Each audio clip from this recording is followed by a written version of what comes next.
Hello, and welcome to this BNEWS special report. I'm your host, BNEWS Director Rich Hosford. Thanks for joining us. And today I am joined by our state senator, Cindy Friedman, who's going to talk to us about things going on in the district, kind of things that she's been working on, what the experience has been like at the State House since she was elected in a special election in, I believe, July of 2017. Just sort of talk all things, kind of let her catch you up on what she's been doing since she was put in office. Senator Friedman, thanks for joining me. Thanks for having me. I'm glad to be here. So like I said, it was obviously a special election about a year and a half ago. Just, your impression, I know you worked for Senator Donnelly beforehand, but what's it been like to actually be a state senator for, this time? Well, it's like being on the other side of the coin.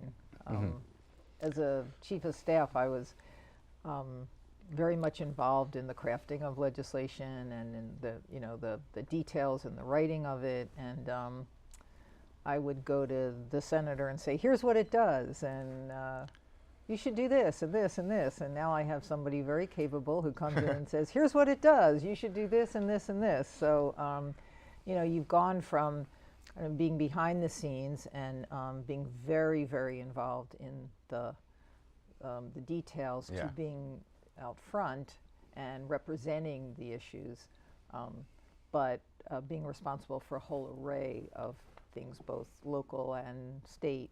And so you're more of a generalist. You become more of a generalist. Yeah, you've got a lot of people giving you information. A lot of people information and advice. So, sure.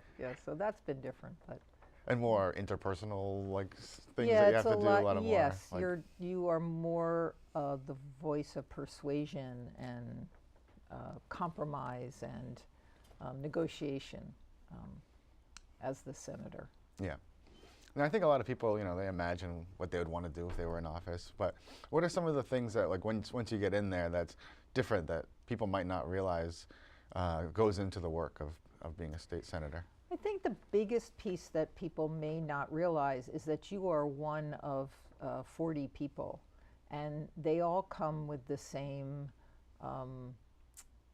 passion, and they come with a set of expectations from their district, and those expectations aren't always the same. In fact, they're often different, and so you have to navigate and negotiate around issues that people may have very different feelings about because they're representing different districts. So I think that's we talk about the art of compromise, and it really is an art of compromise because you have a number of people who care as much as you do and have as much riding on the results of something as you do. So being able to navigate that, to negotiate, to know what to compromise and what not to compromise on is a really big part of the job. Now there's a lot of coverage these days of the national political scene that we have, and it looks like compromise is not really much of an activity in Washington, D.C. How would you compare what people see on television about national politics to how things are being run at the state level here in Massachusetts? It's very different. Certainly in the Senate, partly because we are so heavily a Democratic state. That Democratic Party includes a wide range of people. So we have very, very, very liberal people on one end, and even on the Democratic side, we have much more conservative Democrats. So while people say, oh, we're a one-party state, that one party represents many different viewpoints. Right, a lot of range within the party. Large range within the party. And our Republican colleagues are, for the most part, certainly our minority leader leads a minority with the values of we are all in this together, this is the Commonwealth. It's not about Republicans and Democrats, it's about getting the best things done for the Commonwealth. So we're really lucky, certainly in the Senate, I can only speak to the Senate, in our minority leadership. Now, we obviously, like you said, Massachusetts, heavily Democratic state, with one big exception, obviously, being the governor. The governor, right. How do you feel the Senate and the governor work together, or what's the relationship there like? I think it's, as far as I can tell, it's certainly very respectful and it's cordial. and I think some of us have very different opinions. Sure. But it's not a, it doesn't start out of the gate in opposition. Okay. And I think that's I think why our governor is, can be elected as a Right. Republican, because we don't have that, that sort of ideological line in the sand, never going to cross it, and I think that's what allows us to have a Republican governor. Right. It's not just like an instant loggerhead. It's not an instant loggerhead, and I think if it was, then people would vote differently. Yeah, just things wouldn't get done anymore. Right. So as you go about, or talking to people in the district, or having people call your office, what are some of the issues that you hear about that people in our area are concerned about the most? Well, I will tell you that first and foremost, the biggest issue that I hear about on a regular basis, and I hear about it a lot, is around the gas workers. Yes, it's a big issue here. It is a huge issue. It's a huge issue in my district. People are very concerned, and I'm hearing from a lot of constituents around the gas workers and the lockout. And where do you come down as far as support of the workers, or the management? I am a strong supporter of the workers. Yeah. I find what our utility company's done to be pretty reprehensible, I have to say. And I hear a lot from people about. I mostly hear from people who are who support the gas workers. Yes. But I do hear from constituents who say this is a private contract negotiation. We shouldn't be involved in this. This is a slippery slope. And in general, I agree with that. I think when private companies need to deal with their workers privately without government interference. However, on this one, this is a public utility. Right. There is not a person in our district that isn't affected by this. Public utilities, we give them certain rights as monopolies, and therefore they have certain responsibilities to the public. And it's not like I can call up and say, it's not like deciding whether to go to Stop and Shop or Market Basket or, Roach Brothers. I get to just make those decisions, but my utility is my utility. Right. And so I do believe in this case that our government does have a role in the very least, in coming out on one side or the other of this. And so I think this is a very different situation, and I think that also what people have to remember is these workers are locked out. They're not striking. Right. Yeah. Right? They didn't choose to not come to work. And that would be very different. But this is a lockout. And I think that in this case, it is the responsibility of our government to weigh in. Yes. And here in Burlington, there's a moratorium that the selectmen passed on all non-emergency work done in town. I know other communities have done it. So it's not just the case of the workers, which of course, especially coming up to the holidays, is bad, but there's other rippling effects of this lockout as far as economic development goes. Right. Are those some of the concerns also that you're hearing? Yes, I mean, I have a constituent who was trying to get back into her house after a fire, was all ready to get to come in. The moratorium was placed, and now they couldn't get into their house because they couldn't get the gas turned on. So imagine not only having a devastating fire in your house and being displaced for 6 months while it gets rebuilt. You are now ready to move back in. You've taken that financial hit of finding another place to live, et cetera. You're about to come back in, and the gas company says we can't hook you up. Well, It's a frustrating that's situation. incredibly frustrating, and it's very, very frustrating. Yeah. So. And there's businesses as well. And that's not even to speak to the businesses and to and even to housing.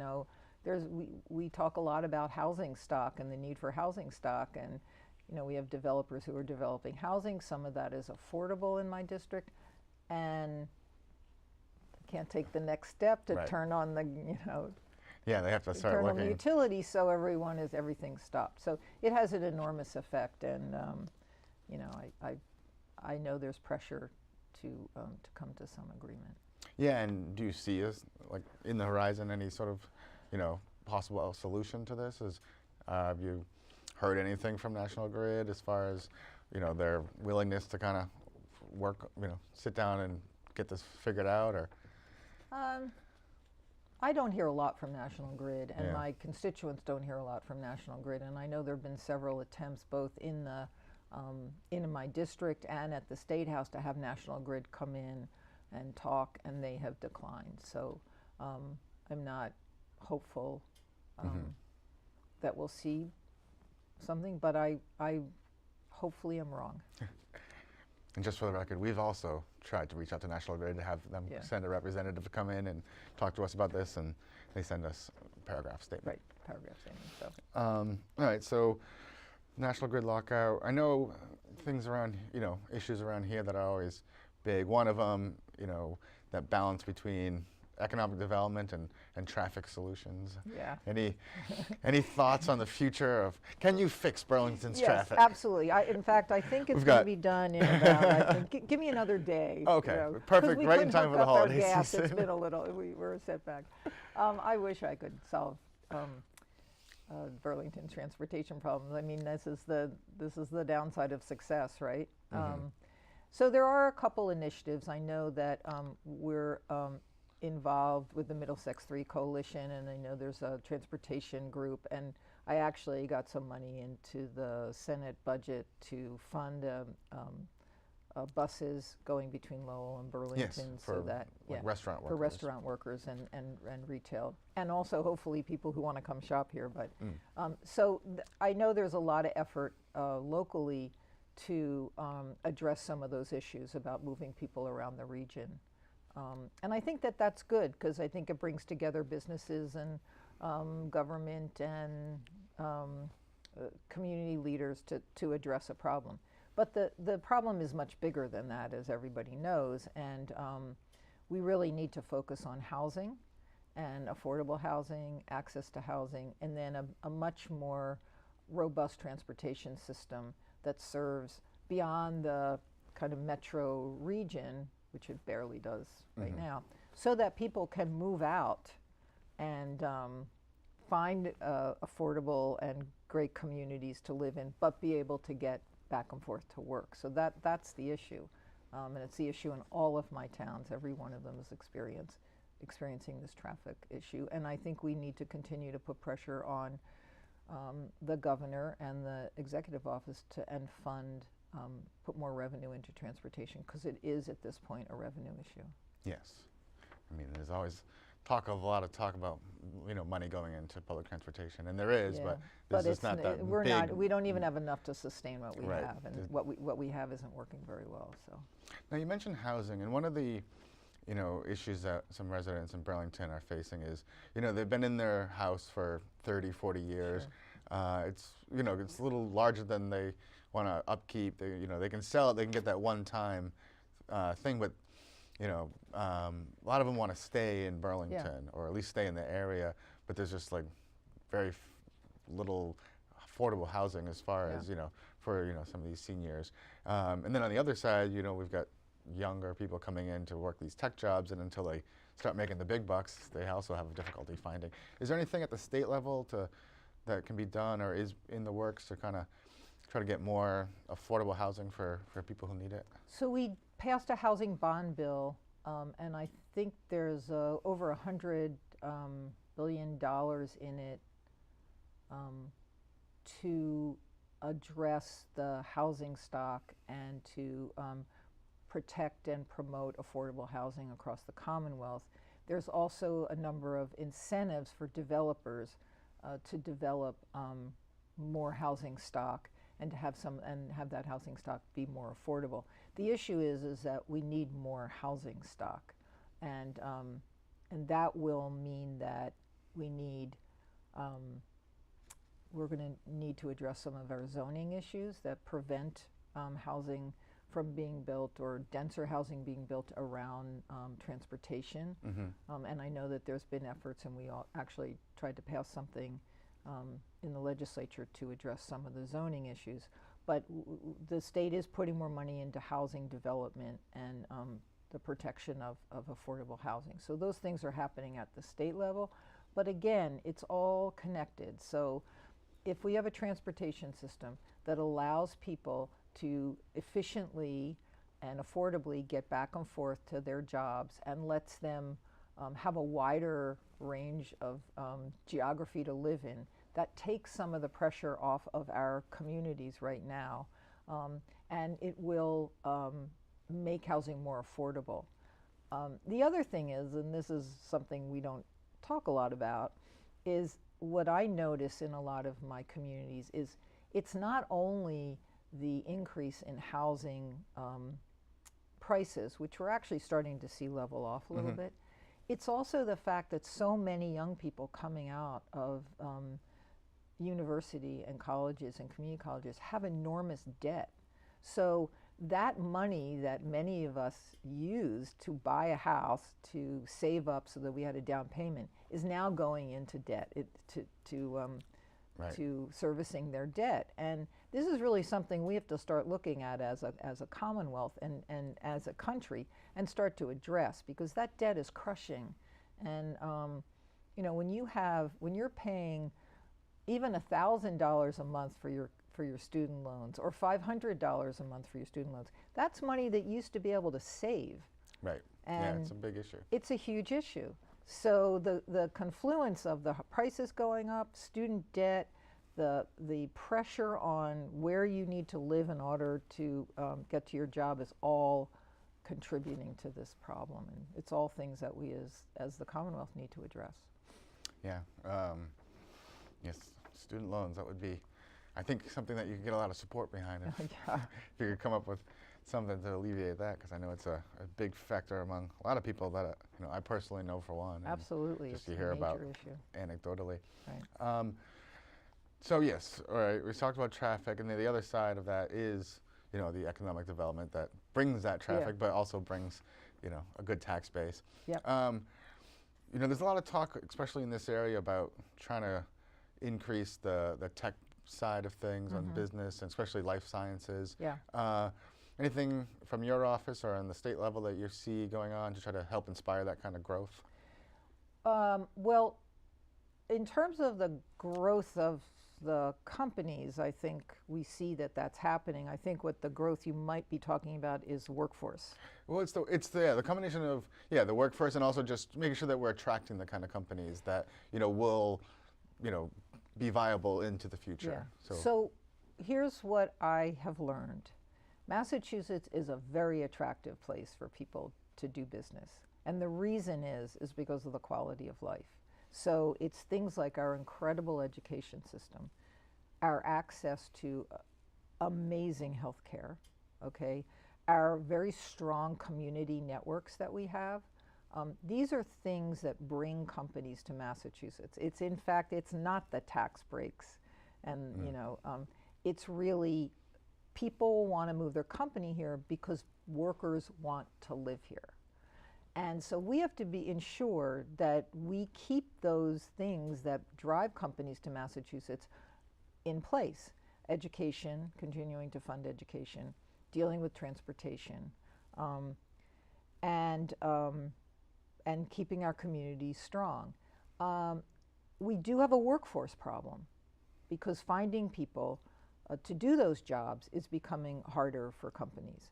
It's a trained workforce, and it's not just PhDs and, you know, master's degrees. It's people who have those middle skills, you know, where they have more than a high school degree but less than a four-year bachelor's degree. And we need to support those programs that develop those skills. We've done an economic development package and a life science package, which puts more money into workforce training. They do a number of things, but one of the things that they do is they put more money into grants for workforce training, and especially looking at people who are underserved or unemployed or underemployed, to get them into the workforce so that we can build it and we have people to populate these companies when they come here. And I think there's been a number of really good efforts to do that. The one I'm most proud of is that we have now a dedicated fund for the Workforce Competitive Trust Fund, which funds training for underemployed and underemployed people in the Commonwealth, especially focusing on youth, women, minorities. And that fund will now have a full-time funding stream from the Workforce Trust Fund, which we fund through unemployment payments from companies. That money, there'll now be a dedicated stream so that it will continue to be funded to provide that training. And those grants are called the Kenneth Donnelly grants. Oh, very nice. And so they're named after Senator Donnelly, who was a huge proponent, a real champion of workforce training and getting people, living wage jobs. So I'm very excited about that. And in fact, I did my maiden speech in the Senate on it when we passed it, so it was really exciting. Well, that's a good homage to Senator Yes, Donnelly. absolutely. So it's a program that gives out grants to help people further their Yes, it gives out education grants to organizations that train people specifically for jobs in the Commonwealth in areas that need a better workforce, like advanced manufacturing, healthcare, the healthcare industry, life sciences. And much of the need is driven by the businesses in Massachusetts and what they need and what their needs are. Right. So there's communications. Totally. Yeah. They're very much. What kind of training they would like to see people have, because there's no good to train somebody in something that nobody wants. Right. So. And in fact, in many of these grants, there's a match between a company and the grant to fund specific training programs, so that those people then, because they are specifically for different areas in the Commonwealth that need jobs. One more and so similar kind of topic, but just local education. Here in Burlington, I think most people would agree we've got good schools, but one of the kind of pressures that we keep seeing is some of the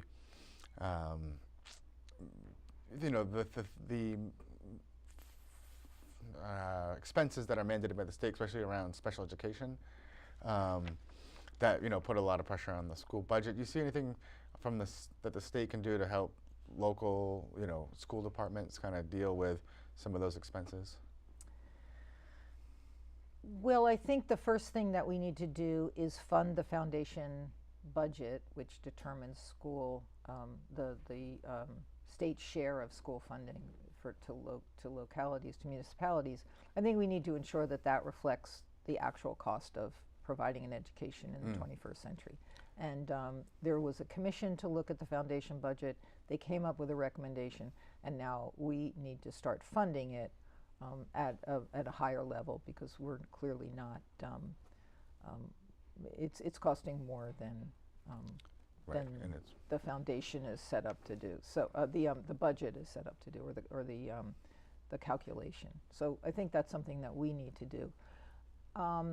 I think the other piece of where we can help as a state is to ensure that people and youth today get the services that they need around support. Okay, so what I see and what I worry about is that we are placing more and more responsibility on our schools to deal with issues that aren't specifically education. They are affecting education, but they're not the traditional role of the school, and nor am I sure that schools are ready to actually provide those services. So I'm talking about poverty, okay, food insecurity, issues around behavioral health and access to behavioral health services, the substance use disorders, the epidemic that we're seeing. These are just some of the things that affect what happens inside a school building. And what we need to do as a Commonwealth is make sure that the services are there that allow students to go to school and learn. And I worry that we're just pushing more and more of that responsibility onto the schools. So more and more of their effort, more and more of their resources, more and more of their time are going to addressing those issues just so kids can learn. Right. And I believe that that's really the responsibility of our Commonwealth to do that, and our healthcare system, and our insurance companies, Right. and our public policy. So I think, for me, that's something that we really need to look at, so that schools, some of the pressure comes off schools. Right. So schools can focus more So on. schools can focus on more academics, more Right. education, more, and that there's more collaboration between, organizations and schools to help that learning process. Great. Now, we're getting close to the end of our time here, but a couple more things I want to touch base on. One, big thing across the entire country that everyone's dealing with. There was a recent opioid bill, and what are you hearing as far as just the opioid issue in general, and what do you think the state can and should be doing to help address this problem? Well, it continues to be a very serious epidemic. While we've made some progress, we're not seeing a huge reduction in opioid overdoses and deaths. I am the Senate chair of the Mental Health and Substance Use and Recovery Committee, and we passed a very comprehensive bill this past year that would extend treatment in emergency rooms, extend treatment for handoff from emergency rooms to a treatment program. We've begun to address substance use disorder in our jails and prisons, where we require medication assisted treatment for pretrial detainees, so that they can continue to get medication if they're on something for substance use disorder. We've set up a behavioral trust fund that will start to do education and screening and intervention at an early age for behavioral health. So we as a Commonwealth have done a lot to address the issue. We are clearly the leaders in many areas in addressing the substance use, the opioid epidemic. Excuse me. But we have to do a lot more, and we have to be willing to do things that we may or may not be so comfortable around doing, in terms of how do we get people into treatment. And that really means meeting people where they are. And instead of spending all of our time setting things up so people, and then telling people, well, come to us when you're ready, we need to be more proactive and reaching out to people where they are, helping them maintain their health and maintain, not overdose, so that we can create relationships to get them into treatment.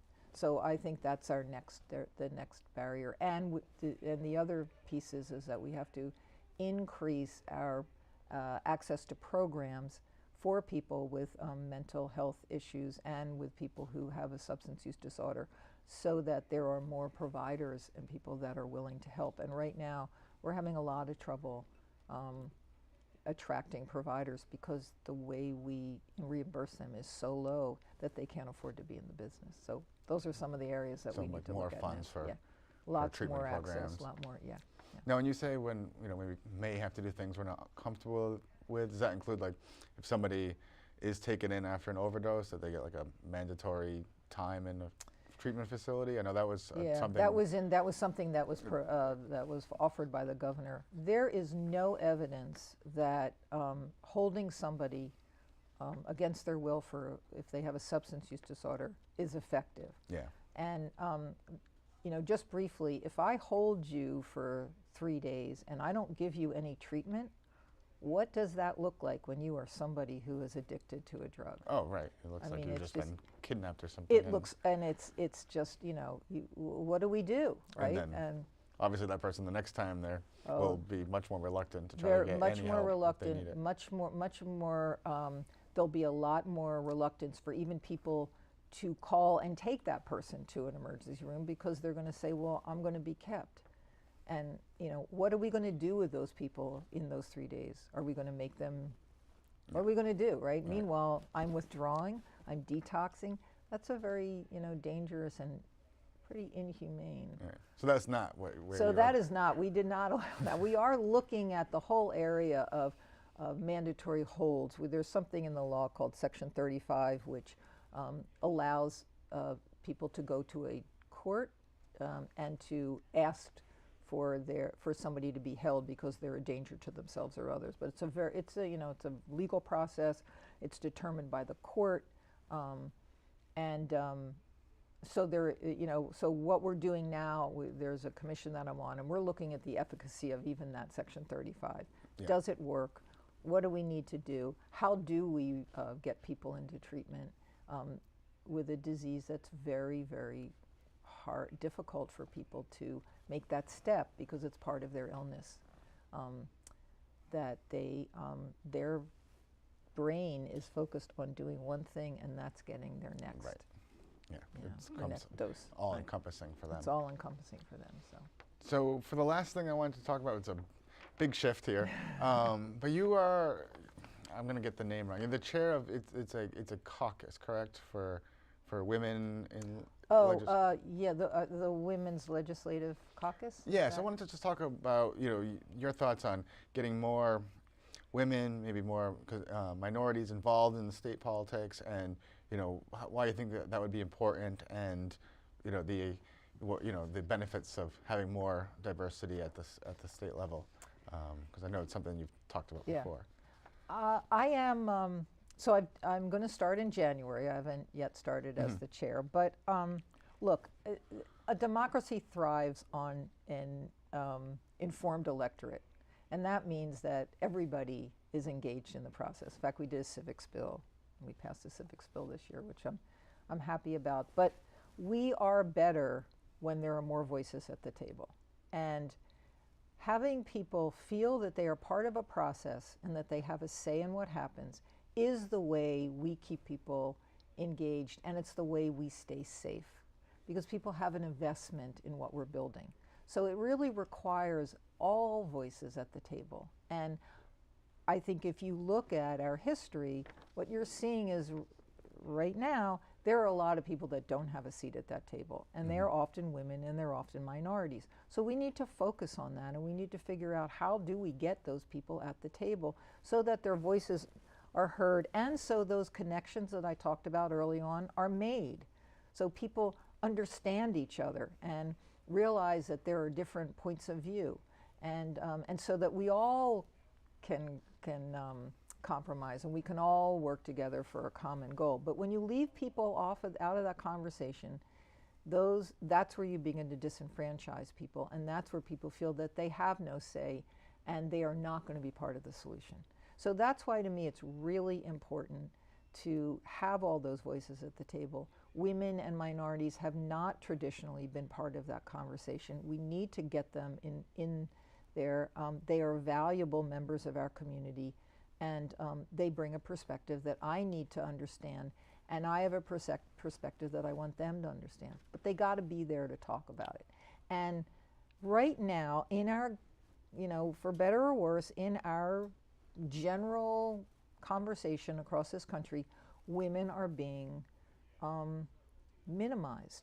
And I think we're looking at some very serious issues around women's health access, and we are, the demonization of immigrants, of which all my family was.